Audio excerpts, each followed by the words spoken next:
Bienvenue au JESFC 2025, je suis Marie Fertin, cardiologue à l'Institut Cœur-Poumon au CHU de Lille et j'ai le plaisir d'être avec Guillaume Dutoit, cardiologue rythmologue à la Pitié-Salpêtrière à Paris. Nous sommes là pour parler d'insuffisance cardiaque et de fibrillation atriale et qu'en penser à l'ablation de fibrillation atriale dans l'insuffisance cardiaque. Guillaume, pour commencer, nous pourrions rappeler la prévalence de la fibrillation atriale et la place de cette problématique. Bien sûr, bonjour.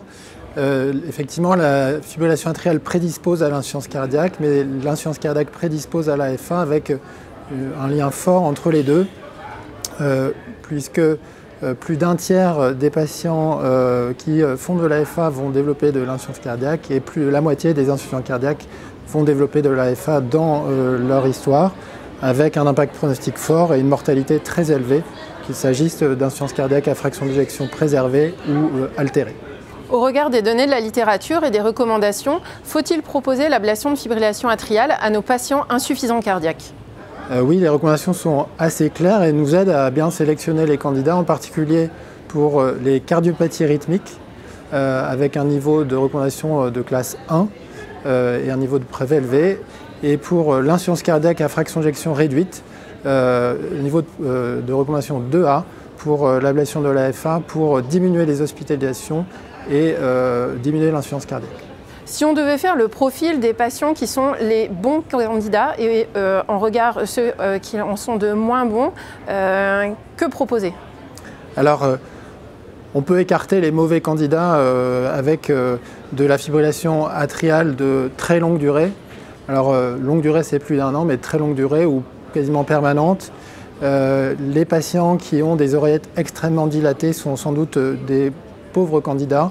Et puis, l'insuffisance cardiaque très avancée avec des fuites non corrigeables, fuites valvulaires notamment.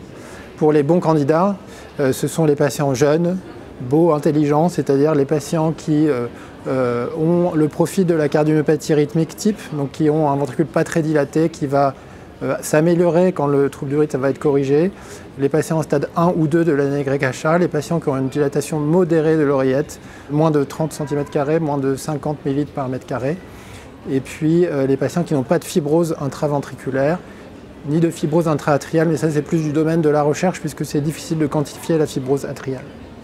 Dans cette population de patients insuffisants cardiaques, est-ce qu'il y a des particularités techniques pour l'ablation, des précautions à prendre ?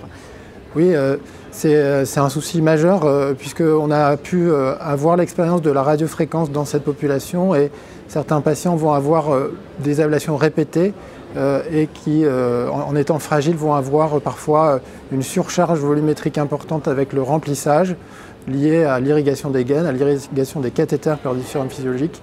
Et la cryoablation et plus récemment l'électroporation ont permis de réduire le temps de procédure, donc de réduire le temps d'exposition à l'anesthésie générale et aussi le remplissage de façon drastique, c'est-à-dire qu'on est passé de remplissage de 3 litres de sérum physiologique à moins de 500 ml avec l'électroporation récemment.